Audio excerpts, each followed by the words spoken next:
We provide you the platform to turn your dreams into reality. Give wings to your aspirations with KR Mangalam University. Bharat के कई राज्यों में गर्मी अपने प्रचंड रूप में आ चुकी है। इस साल समय से पहले ही लू का प्रकोप दिखाई दे रहा है। पंजाब, दिल्ली से लेकर ओडिशा और बिहार तक तापमान रिकॉर्ड तोड़ रहा है। कई राज्यों में अप्रैल खत्म होते होते ही लू का असर तेज हो रहा है।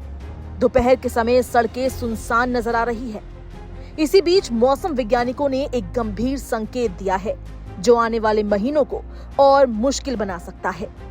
दुनिया की प्रमुख मौसम एजेंसी वर्ल्ड मीटेरोलॉजिकल ऑर्गेनाइजेशन ने अल नीनो को लेकर नई चेतावनी जारी कर दी है।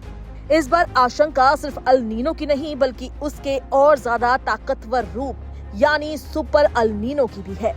अल नीनो एक प्राकृतिक जलवायु पैटर्न है जो प्रशांत महासागर में कुछ वर्षों के अंतराल पर बनता है। सामान्य स्थिति में ट्रेड विंड्स गर्म पानी को एशिया की तरफ धकेलती है, लेकिन जब ये हवाएं कमजोर पड़ जाती है तो समुद्र की सतह का तापमान असामान्य रूप से बढ़ने लगता है। यही स्थिति अल नीनो कहलाती है। जब ये गर्मी और ज्यादा बढ़ जाती है और समुद्र का तापमान से करीब 2 डिग्री सेल्सियस या उससे ऊपर चला जाता है तो उसे सुपर अल नीनो कहा जाता है। ये सिर्फ समुद्र तक सीमित नहीं रहता, बल्कि पूरी दुनिया के मौसम चक्र को प्रभावित करता है। भारत के लिए ये स्थिति कई स्तरों पर चुनौती बन सकती है। सबसे पहला असर तापमान पर पड़ता है।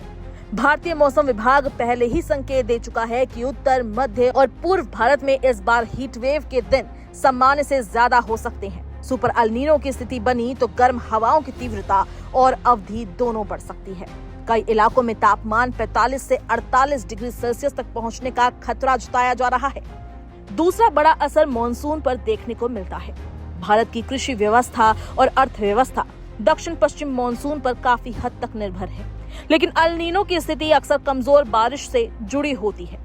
इसका मतलब ये है कि कई क्षेत्रों में बारिश सामान्य से कम हो सकती है और सूखे जैसी स्थिति बन सकती है। अगर सुपर अल नीनो विकसित होता है तो मॉनसूनी हवाओं की ताकत और भी कम हो सकती है, जिसका सीधा असर खेती, फसल उत्पादन और ग्रामीण अर्थव्यवस्था पर पड़ेगा। पानी की कमी से खेत सूख सकते हैं, उत्पादन में गिरावट दर्ज की जा सकती है। तीसरा बड़ा असर स्वास्थ्य और पर्यावरण पर पड़ता है। तेज गर्मी और बढ़ती उमस लोगों के शरीर पर सीधा असर डालती है। हीट स्ट्रोक, डिहाइड्रेशन और सांस से जुड़ी समस्याओं के मामले बढ़ सकते हैं। अस्पतालों पर दबाव बढ़ने की आशंका रहती है। खासकर बच्चों और बुजुर्गों के लिए स्थिति ज्यादा जोखिम भरी हो सकती है। पर्यावरण के स्तर पर भी इसका असर गहरा होता है। नदियों का जल स्तर गिर सकता है, जंगलों में नमी कम हो सकती है और जैव विविधता पर दबाव बढ़ सकता है। वैज्ञानिकों का मानना है कि सुपर अल नीनो जैसी स्थिति अगर मजबूत होती है तो यह सिर्फ एक मौसमी घटना नहीं रहती, बल्कि पूरे जलवायु संतुलन को प्रभावित कर सकती है। आने वाले महीने सिर्फ गर्म नहीं होंगे, बल्कि कई स्तरों पर चुनौतीपूर्ण भी हो सकते हैं।